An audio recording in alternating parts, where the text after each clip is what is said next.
राम जय जय राम, श्री राम जय राम जय जय राम।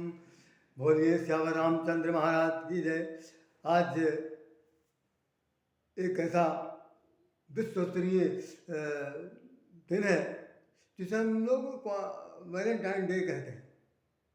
वैलेंटाइन डे मनाने के लिए पूरी विश्व में सविश्व युवा पीढ़ी के लोग, अब तो हर आयु वर्ग के लोगों ने भी इसको अपना लिया है। और कम से कम हमारे भारतवर्ष में तो इसकी स्थिति ये है कि कम से कम 3 दशक पहले जब भारत में इसकी लहर आई थी तो आपको यकीन नहीं होगा कि इसका विरोध बहुत खुलकर हुआ था। इतना विरोध हुआ था, इतना विरोध हुआ था। उस वक्त भी भाजपा की पार्टी थी, सत्ता थी, और हालत ये थी कि बजरंग दल और शिवसेना, आज के लोग जितने युवा पीढ़ी के लोग हैं जो इधर उधर कहीं गुपचुप करके बातचीत करने की चेष्टा करते थे, उन लोगों को दौड़ दौड़ कर पकड़ा जा रहा था। हालत ये थी कि उनको जेल में बंद करने तक की नौबत आ गई थी। तो हमारे उत्तर प्रदेश के लखनऊ राजधानी में ये हालत थी कि जहाँ पर पिकनिक स्पॉट बना हुआ है, कोई पार्क बना हुआ है, कहीं पर कोई नदी का किनारा है, गोमती नदी तट का किनारा है, या कोई ऐसी भी जगह है जहाँ पर सामूहिक रूप से लोगों की बैठक होती थी, वहाँ पर अगर ये पेयर लोग चले जाते थे तो स्थिति होती थी कि वहाँ पर पुलिस का पहरा लगा रहता था। आज के दिन ये हालत होती थी कि अभी भी आज भी मैंने सुना कि भाई एक जो फूल गुलाब का है वो 100 रुपये 150 रुपये के लिए बिक गया, एक फूल के लिए देने के लिए बात की जा रही है। वैलेंटाइन डे का बारे में बहुत से लोग जानते हैं, बहुत से लोग नहीं जानते हैं, लेकिन अब तो हम तो यही कहेंगे हमारे भारतवर्ष में तो इसको हम तो चूँकि विशेष रूप से बुरा न मानिएगा कि भाई हम लोग पक्के नकलची हैं। किसी भी चीज़ को देख लेने के बाद उसमें एकदम जैसे उतर आते हैं, कैसे कहें कि बस सब मैंने ही अपना लिया, मैंने ही अपना लिया, इस तरह करके वो वैलेंटाइन डे को अपना लिया गया। जहाँ तक हमने पढ़ा है और अखबारों की सुर्खियों में शुरुआत के दौर में जो निकला था उसमें ये था कि भाई यूनान में एक वैलेंटाइन नाम का एक व्यक्ति पैदा हुआ था, जिससे जो उस समय जो शासक था उसमें उसकी सेना में वो भर्ती था।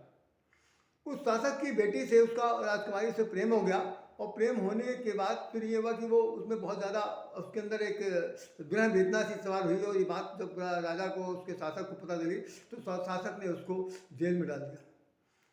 और स्थिति ये हुई कि उसकी प्रेम की जो सज़ा मिली उसे मौत के घाट उतार दिया गया, उसको फांसी दे दी गई और वो मर गया। तो ये घटना जो हुई है सन 201 की है। फिर ध्यान सुनिए, सन 201 की घटना थी, और उसे प्रेम करने की सबसे बड़ी सजा ये मिली कि उसे फांसी के तख्ते पर लटका दिया गया। नहीं लटकाया गया तो ये समझ लिए कि उसको मार दिया गया। इतना प्रतिबंध था कि भाई कोई किसी से प्रेम नहीं कर सकता था। वो वैलेंटाइन डे उस काल के बाद पूरे 1200 वर्ष बाद उस वैलेंटाइन डे को प्रेम के प्रति समर्पित हुए व्यक्ति को सेंट वैलेंटाइन डे कहा गया, अर्थात तो संत वैलेंटाइन डे बन गया। यद्यपि अगर आप देखा जाए तो वो मृत्यु की पुण्य तिथि है, उस व्यक्ति की पुण्य तिथि है, और 1200 में 200 और जोड़ दिए तो ये हुआ कि 1424वीं ईस्वी में इसको मान्यता दी गई कि ये प्रेम दिवस के रूप में मनाया जाएगा।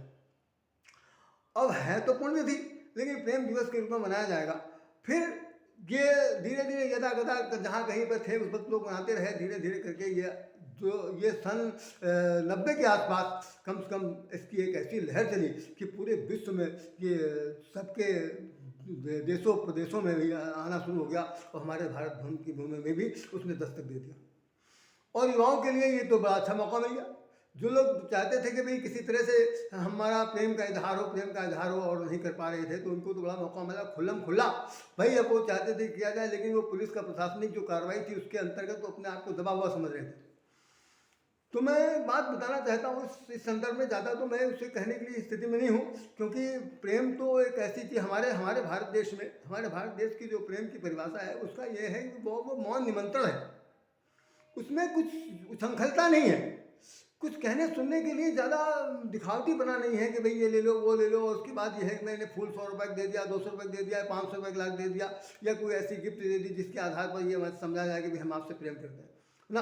प्रेम को ये बता दिया गया कि प्रेम एक ऐसी अपरिभाषित विषय है, एक ऐसा अपरिभाषित शब्द है जिसके बारे में कुछ नहीं किया जा सकता। आपको जानकर आश्चर्य होगा कि मैं खुद स्वयं इस बात को बताना चाहता हूँ कि हम लोगों के कार्यकाल में भी प्रेम होता था। ऐसा नहीं है कि भाई कोई दूध का धोया है, कोई जानता नहीं है प्रेम क्या बला होती है। ये समझिए, इस बात को गोस्वामी जी ने, तुलसीदास ने बहुत बड़ी बात लिखी है, जिसको आप जितने भी श्रोतागण हैं, जितने भी समझदार हैं, जितने भी सुनने वाले हैं, आज की तारीख में इस बात को नोट कर लें कि रामचरितमानस में ये वाक्य जो लिखा हुआ वो अकाट्य है, कोई माय गला से काट नहीं सकता। और उसमें उन्होंने एक बात सिर्फ बहुत कायदे से लिखा कि नारी नैन सर का न लागा, स्त्री के आंखों से निकले हुए कामदेव के बाण इस धरती पर कौन ऐसा व्यक्ति है जिसको नहीं लगा, कहा न लगा। यही बात कहना चाहते हैं। नारी नैन, नारी के नेत्रों से निकले हुए कामदेव के बाण किसको नहीं लगे, अर्थात सब लोग घायल हो गए। तो ये हम लोग के समय की बात नहीं, असंख्य युगों से चला आ रहा कि भाई स्त्री पुरुष के बीच में प्रेम होता था, स्त्री पुरुष के बीच में प्रेम का संपर्क होते थे, उनके स्त्री पुरुष के प्रेमों को उजागर किया जाता था और उनके विवाह संस्कार इत्यादि कर दिया जाते। जैसे तमाम सारे हमारे यहाँ समाजशास्त्र में 8 प्रकार के विवाह बताए गए, उसके अंदर एक गंधर्व विवाह भी है, वो 8 विवाह भी है, और भी तमाम प्रेम विवाह भी है, सारी तरह के विवाह है, वो विवाह के रूप में भी स्वीकार कर लेते थे। लेकिन अब जो प्रेम की स्थिति जो आई है वो संकल्पना बढ़ाना ही। तो कहने का सिर्फ तात्पर्य है कि उस समय कहने के लिए, प्रेम बताने के लिए लोगों को बरसों लग जाते थे, सिर्फ ये बताने के लिए कि हमको आप अच्छी लगते हैं या लगते हैं। अब क्या बात है भाई, खुले भी कुछ कहने सुनने की जरूरत नहीं, किसी की डर नहीं, किसी की मर्यादा का उल्लंघन हो रहा नहीं है, कोई मतलब नहीं निकलता। और ज़्यादा अगर आप कुछ कहेंगे सुनेंगे तो आपके ऊपर उंगली उठ जाए, कहेंगे आपकी आँख खराब, आपकी आँख में ही दृष्टि दोष है, इसलिए आप ऐसा कह रहे हैं। वास्तव में हम लोग तो प्रेम करते हैं। हाँ, मैं इस बात को बताना चाहता हूँ कि बहुत कायदे सुन लीजिए, समझ लीजिए कि वास्तव में स्त्री पुरुष, या यूँ कह लीजिए कि अपोजिट सेक्स, या यूँ कह लीजिए कि औरत स्त्री पुरुष के दोस्ती को किसी भी कीमत पर ये नहीं कहा जा सकता है कि भाई ये पवित्रता के आधार पर ही ये दोस्ती चल रही हो, कभी नहीं कह सकते। चाहे कोई कितना बड़े से बड़ा कोई आदमी आ जाए, उसके अंदर केवल मातृत्व, भाई बहन का रिश्ते को छोड़ दिया जाए या भाभी का रिश्ता छोड़ दिया जाए, तो बाकी जितने भी जैसे बॉयफ्रेंड गर्लफ्रेंड, अब जब नाम ही दे दिया जाए कि भाई ये मेरे ये वो पुरुष मित्र महिला मित्र हैं, तो जब मित्र हैं तो मित्रता के बीच में क्या चीज़ चाहिए, उसके अंतिम परिणति क्या है, इस बात को बताने के लिए कोई तैयार नहीं। लेकिन सबको समझ में आ जाता है कि इनके साथ कोई इलीगल टर्म्स हो सकता है। और उसी लीगल टर्म्स को आज की तारीख में क्या कि पिछले 4 साल पहले हमारे सुप्रीम कोर्ट ने कोई ऐसा आदेश पारित कर दिया था जिसके अंदर कि वो लिविंग वाला स्वतंत्रता दे दी गई थी कि भाई ये इनके साथ जो है लिविंग रिलेशन में रह रहा है। अब लिविंग रिलेशन क्या चीज़ होता भाई, शादी ब्याह क्या नहीं, किसी से कोई संबंध नहीं, किसी प्रकार की कोई मान्यता नहीं, समाज से किसी पूछताछ नहीं, हमारी आपसे पट रही, हमारी आपसे संबंध बन रहा, तो हम आपके साथ रह रहे हैं। क्या वैलेंटाइन डे ने ये बताया था? उस संत महापुरुष ने ध्यान दे दिया कि एक लड़की के लिए उस शासक ने उसको मार दिया, और आदमी उसकी पूर्ण तिथि पर ये है कि हम लोग जो है फूल बांट रहे हैं, फूल बांटने में 100 200 400 रुपये, ये पैसे कोई औकात नहीं, सिर्फ ये है कि हम बताना चाहते हैं कि हम आपको प्यार करते हैं। तो हम ध्यान रखिएगा, हमारे भारतवर्ष की भूमि में, हमारे भारतवर्ष की बसुंदी से धरा पर प्रेम की जो परिभाषा दी गई है वो बहुत ही मर्यादित है, बड़ी स्वाधीनता है। अरे जी, कोई कुछ 2 शब्द भी कहने के लिए एक बार उसे 100 बार सोचना पड़ेगा, एक बार नहीं 100 बार सोचना पड़ेगा कि हम क्या कह रहे हैं। जैसे अभी हमने जो आपको बताया कि नारायण सरकार लगा, इसी चीज़ को रहीमदास ने एक दोहा लिखा, आप सुनेंगे तो हंसेंगे, मैं तो उसको पढ़ करके बहुत हैरान हुआ कि क्या लिखेंगे। और जब सुनिएगा, आप भी ध्यान से सुनिएगा, और बाण की चोट से चोट खाए बच जाए, फिर ध्यान दीजिए, और बाण की चोट से चोट खाए बच जाए, और नैन बाण की चोट से चोट खाए मर जाए।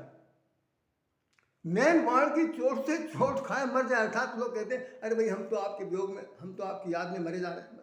यद्यपि हरता मरता कोई नहीं, वो हाँ है, ऐसा दृष्टिकोण है, ऐसा है कि बहुत से लोग उस वियोग पक्ष में अपनी जान तक दे देते हैं। हाँ, तो प्रेम का जो जिसे प्रेम अमृत कहते हैं, प्रेमामृत कहते हैं, उस प्रेमामृत का जो जब वासना से जुड़ जाता है, शारीरिक सौंदर्य से जुड़ जाता है, शारीरिक सौष्ठव से उसका संबंध हो जाता है, आँख नाक कान मुँह मुझे बहुत प्रिय लगने लगे हैं, उनके साथ स्पर्शी सुख की आभासी अनुभूतियाँ होने की बात होती है, उसी समय प्रेम की जो प्रकाष्ठा है वो दूषित प्रधान हो जाती है। प्रेम में तो ये प्रेम का एक पक्ष जो है भाई, अन्यथा ना लीजिएगा, मैं 100 बार आपसे माफ़ी चाहता हूँ कि प्रेम का एक पक्ष जो है वो विष प्रधान होता है। जहर, लोगों ने जहर खा करके प्राण त्याग दिया, खुद मर गए, आत्महत्या कर लिया, केवल इसलिए कि हमारा उनसे प्रेम सफल नहीं पाया, या सामाजिक प्रतिबंध के कारण, सामाजिक बंधन के कारण वो उनके साथ वो मिल मिलाप नहीं कर पाए। तो हम आज की तारीख में जो जो आपका संदेश देना चाहते हैं, उसे इतना बताना चाहते हैं कि प्रेम करिए। प्रेम करना तो कोई बुरी चीज़ नहीं, प्रेम तो सबको करना चाहिए। जो हमारे देश की सबसे बड़ी संस्कृति बताती है कि प्रेम से उठना, प्रेम से बैठना, प्रेम से चलना, प्रेम से खाना, प्रेम से रहना, प्रेम करना, भाईचारा निभाना, हर एक को अपना समझना। वहाँ पर जहाँ पर प्रेम की इतनी इतनी विशालताएँ है, कहना चाहिए इसको ब्रॉड माइंडेड है, उस जगह पर ये क्या चीज़ है कि भाई हमारा फ़ोन ले लो और उसके बाद ये है कि हमसे तुम्हारा प्रेम शुरू हो गया। आज हम एक वीडियो देख रहे थे, वीडियो में किसी महिला ने वीडियो भेजा, सुन पढ़ करके मुझे बड़ा आश्चर्य हुआ कि न्यू कमर्स की जो लड़के लड़कियां आजकल की तारीख में आ रही हैं, उनको रोमांस करने के लिए वो पहले से बिल्कुल तैयार हैं। वो वीडियो बता रहा, मैं नहीं कह सकता, वो वीडियो पहले से तैयार है और उनको इस बात की बिल्कुल कोई चिंता नहीं कि अगर किसी प्रकार की कोई अमर्यादित घटना घट जाएगी या कोई ऐसा अमर्यादित प्रतिफल निकल आएगा तो उसके लिए वो अपने अपने शरीर को नष्ट भी कर सकती हैं और वो गोलियां खा सकती हैं, कुछ भी कर सकती हैं, सभी कुछ करें। तो उसने लिखा कि इसमें ऐसी हरकत करने वालों को बांझपन की शिकायत आगे चल कर हो जाती है। और बताइए, उसने यहाँ तक ये भी लिख दिया कि इसमें इस माहौल में जो उस तरह की दवाई बेचने वाले विक्रेता हैं, मेडिकल के जो प्रोडक्टर्स हैं, उन लोगों ने सरकार से बाकायदा ऐसे दवाइयों का लाइसेंस ले रखा है। उसमें दोनों की मिली भगत से खूब पैसा कमाते हैं और खूब उसकी बिक्री होती। चलो भाई, ये एक बड़ा अपवाद स्वरूप संकथन है, मैं इस पर जानता, मैंने इस पर ज़्यादा रिसर्च भी नहीं किया। लेकिन जो हमारा जो लिविंग रिलेशन वाला है, वो एक प्रकार का प्रेम तो है ही है। उसमें देखा होगा बहुत सारे प्रेम सफल नहीं होते, 2-2 3-3 साल बाद उनके संबंध टूट जाते हैं। तो मैं ये कहना चाहता हूँ कि जिस किसी से भी प्रेम करिए, जिस किसी से भी प्रेम करिए भाई, मैं नहीं समझ सकता कि आपका मन किसके ऊपर लग गया, किसको भाग गया, किसको लुभा गया। लेकिन ध्यान रहे, उस प्रेम का फिर अंतिम परिणति है कि फिर उसका हाथ पकड़ लिया है तो निभाएंगे भी, शादी करना पड़ेगा। अच्छा, मुझे याद है, मैं जिस वक्त मैं ग्रेजुएशन कर रहा था, मेरे क्लास में एक लड़का एक लड़की थी। तो वो लड़का उसके ऊपर गोली बना करके, कागज़ की गोली बना करके ऐसे ही मजाक में उसके ऊपर वो गोली फेंकता था। लड़की सबसे आगे बैठती थी, लड़का थोड़ा पीछे बैठता था। ये मैं ग्रेजुएशन की बात बता रहा हूँ, सन 73 की। तो उस लड़के ने एक दिन इस बात की शिकायत जो लेक्चरार महोदय थे, समाजशास्त्र के थे, उनसे कह दिया। बंगाली सरकार से उनसे कहा गया, तो उन्होंने सरकार साहब ने उस लड़के और लड़की को बुलाया। यकीन मानिए, इतनी बुरी तरह से उसको डांटा और कहा, ये पुर्ची उठाओ, पुर्ची में क्या लिखा है इसको पढ़ के सबके सामने सुनाओ। इसके बाद इस लड़की का हाथ पकड़ सकते हो तुम, इससे तुम शादी कर सकते हो। अगर तुम इससे शादी नहीं कर सकते हो तो तुम निश्चित रूप से कतई इसकी तरफ देखने की जरूरत नहीं है, किसी का रोमांस करने की जरूरत नहीं है। क्लास के अंदर विद्या पढ़ाई जाती है, यहाँ पर विद्या मंदिर है, यहाँ पर ज्ञान प्राप्त करने आए, यहाँ पर रोमांस करने के लिए नहीं आए। प्रेम करने का तात्पर्य यह है कि अगर हाँ मन में भाग गया है तो उसे फिर स्वीकार कर लेने में भला। जैसे कि मैं रामचरितमानस का वो उदाहरण देना चाहता हूँ कि गोस्वामी तुलसीदास जी लिखते हैं, जानकी जी ने जब भगवान राम को देख लिया तो उन्होंने लिखा है कि न लोचन मग राम ही उर आनी, नेत्रों के माध्यम से, नेत्रों के मार्ग से वो राम को अपने हृदय में आए। लोचन मग मैंने रास्ता, राम ही और आनी, दीनों पलक कपाट से आनी। और तुरंत आंखें पलके बंद कर लिया और पलक बंद करके उनके सामने सुरेश स्वरूप को देख रही, भगवान से मना रही हैं। गौरी के मंदिर में गई, वहाँ बनाती हैं और कहती हैं मेरा जो दूल्हा हो ये। तो ये क्या चीज़ है वास्तव में, जिसको एक बार पहचान लिया, जैसे एक बार अच्छा मन भाग गया तो मन भाए को स्वीकार करना चाहिए। जैसे राधा रानी का प्रेम प्रसंग देखिए कि यह आजीवन पूरे युग तक अमर रहेगा। जो कितना शाश्वत प्रेम है। गोपिकाओं ने जो प्रेम किया वो लौकिक प्रेम किया, और राधा कृष्ण का जो प्रेम है अलौकिक प्रेम है, इसलिए आज अमर है। तो लौकिकता जहाँ पर होती है वहाँ पर विस्पान की जरूरत होती है। मीराबाई ने प्रेम किया और प्रेम में जहर खाना पड़ा। उसमें लिखा कि राणा सांगा ने जो विष का प्याला भेजा था उसको उन्होंने राम का, वो कृष्ण का नाम समझ करके ग्रहण कर लिया। तो हम भारत की पृष्ठभूमि में रहते हैं, हम यहाँ पर तो सब कुछ सिखाया जाता है कि प्रेम से रहो, प्रेम से खाओ, प्रेम से बहो, सब कुछ करो। तो भाई मैं कहता हूँ वैलेंटाइन डे मनाना बहुत अच्छी बात है। अब चूँकि हमारे देश ने स्वीकार कर लिया है, हमारे बच्चों ने स्वीकार कर लिया, युवा पीढ़ी ने स्वीकार कर लिया, हर उम्र के लोगों ने, यहाँ तक बुढ़े बुढ़े भी जो आँखों पार्खों में जा रहे हैं और वहाँ जाकर के उनको फूल पत्ती दे रहे हैं। कल भी मुझे एक सज्जन मिले तो कहने लगे, मेरी पत्नी कहा कल एक गुलाब का फूल लेते आइएगा। तो मैं हंसा तो बिल्कुल नहीं, लेकिन मैंने कहा चलो ठीक है भाई, फूल मांगा है तो फूल तो देना चाहिए, फूल में तो भगवान का वास होता है, तो दिया जाना चाहिए। तो मेरा मेरा स्वभावना सिर्फ इतनी है कि इसको उछंखल मत बनाइए, इसको इसके प्रेम की प्रकाष्ठा को छिछा लेकर मत करिए। अगर हो गया है तो हो गया है, तो उसको स्वीकारा जाना चाहिए। जैसे मैंने बता दिया कि हमारे प्रेम, हमारे देश के प्रेम की जो सीमा रेखा है वो मर्यादा से भरपूर है, उसमें किसी भी प्रकार का लोच नहीं है। लोच नहीं का तात्पर्य क्या है कि जैसे अब तो स्वतंत्रता दे दी गई कि हर जात बिरादरी में शादी हो सकती है, इंटरकास्ट मैरिज हो सकती है, कोर्ट ने भी कह दिया बालिग है तो उससे कर सकते हैं। और इसमें कहीं कहीं एक आध प्रदेश ऐसे हमारे देश में है कि जहाँ पर कि ऑनर किलिंग वाला सिस्टम चल गया है कि अगर किसी लड़की ने किसी गैर जात में शादी कर लिया तो उसके लोगों ने एक प्रतिष्ठा का विषय बना लिया और उसकी हत्या करने की हालत में आ गए। ये भाई नहीं होना चाहिए। मैं तो ये कहूँगा कि भाई दोनों के अंदर ईश्वर का वास है। जब भगवान श्री कृष्ण ने इतने लोगों के साथ शादी किया, एक बताइए उसमें लिखा हुआ पुराण, श्रीमद् भागवत पुराण में लिखा हुआ कि भाई 16,008 तो पटरानियाँ थी। 16,000 तो उनको जिसने जेल में बंद कर रखा था उसको छुड़ा कर लाए, उन सब लोगों ने अपने पति रूप में स्वीकार कर लिया। तो भाई शादी जिससे की तो कौन जात की थी? भगवान श्री कृष्ण की जात से तो मिली जुलती थी नहीं, न तो वो न यादव थी, न वो क्षत्रिय थी, न ब्राह्मण थी, न वैश्य थी, कोई नाम नहीं लिखा हुआ। उन्होंने कहा मैं शादी कर लिया। तो मेरा कहने का मतलब है कि अगर भगवान ने ये परंपरा उन्होंने डाल दी है कि भाई अगर कोई स्वीकार करता है तो उसकी स्वीकारोक्ति को प्रसंग न बनाइए, उसकी स्वीकृति को प्रदर्शन के रूप में न लीजिए, बल्कि ये कहिए कि भाई हमें तो आप अगर स्वीकार है तो हम इसे अपनाएंगे। बस यही मेरा कहने का सिर्फ तात्पर्य उद्देश्य था। बाकी हम इस पक्ष में बिल्कुल नहीं है कि मैं कहूँ कि वैलेंटाइन मनाया जाए या नहीं मनाया चाहिए। जैसे मैंने भी कह दिया कि भाई नैन बाण की चोट से चोट खाए मर जाए, ये तो बड़ा अजीब सी चीज़ है। और तुलसीदास जी कहते हैं कि भाई ऐसा संसार में कौन है इसमें यहाँ तक कि देवता भी, ऋषि मुनि, कोई भी ऐसा व्यक्ति ऐसा संसार में बचा ही नहीं जो हाड़ मांस वाला हो और उसका रोमांस या उसका ध्यान आकर्षण किसी नारी की तरफ नहीं हो। ये जो जयशंकर प्रसाद ने लिखा है, आंसू नाम की गीत लिखा है, उसके अंदर भी है कि प्रलय आ चुका है और उस वक्त एक अप्सरा आती है। अप्सरा आकर के वो मनु को अपने अपने छम छम की नूपुर की आवाज़ में उनका ध्यान अपना आकर्षित करती है। यही स्थिति विश्वामित्र के साथ है कि वो अप्सरा आई, अप्सरा आने के बाद साहब उनका उर्वशी का आगमन होता है और उनसे उनके संतान की उत्पत्ति होती है। तो कहने क्या है कि कोई संत महात्मा बचा नहीं। हमारे जो देवताओं के ऋषि हैं, देवर्षि नारद, सारा पूरा पूजा पाठ करने के बाद आखिर में उनकी स्थिति भी बिगड़ गई और वो विश्व कन्या, विश्व सुंदरी, विश्व मोहिनी नाम था, उससे शादी करने के लिए वो भगवान विष्णु के पास जाते हैं, कहते हैं मुझे अपना शक्ल दे दी, आप अपना रूप हमें दे दीजिए, हम इससे शादी करना चाहते हैं। भगवान हंस पड़े कि अरे सारे भी काम क्रोध लोभ मोह सब पर आपने विजय प्राप्त कर लिया, अब आप चलो शादी करने के लिए।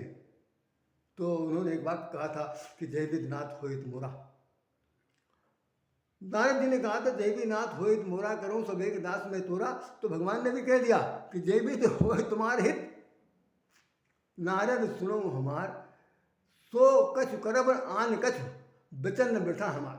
हम नारद जी आपसे निवेदन कर रहे हैं कि मैं तुम्हारा हित करूँगा और तुम्हारे इसके अलावा मैं कुछ भी नहीं करूँगा, क्योंकि तुम कह रहे हो हित मोरा, जैसे मेरा हित हो ऐसा हित करो। तो भगवान ने उनको बंदर बना दिया। बंदर बनाने का तात्पर्य सिर्फ यही था कि लड़की से अगर शादी कर लेंगे तो ये सबसे बड़ी नाक कट जाएगी उन ऋषि मुनियों की, जो लोग तपस्या करते हैं, तो उन्होंने शादी उनकी नहीं होनी थी। ये बात उन्होंने प्रश्न भी किया था, अरण्य कांड में आप पढ़ेंगे, उसमें लिखा हुआ भगवान से वो पूछते हैं कि आपने हमारी शादी होनी क्यों नहीं दी। तो भगवान आपने शंकर भगवान की शादी करा दिया, ज़बरदस्ती शंकर की शादी करा दी, नहीं चाहते थे। तो उन्होंने कहा शंकर भगवान बहुत समझदार है और हमारा जब बच्चा एक नासमझ हो जाए तो नासमझ बच्चे को समझाने के लिए बहुत ज़रूरी है कि उसे सज़ा मिलनी चाहिए।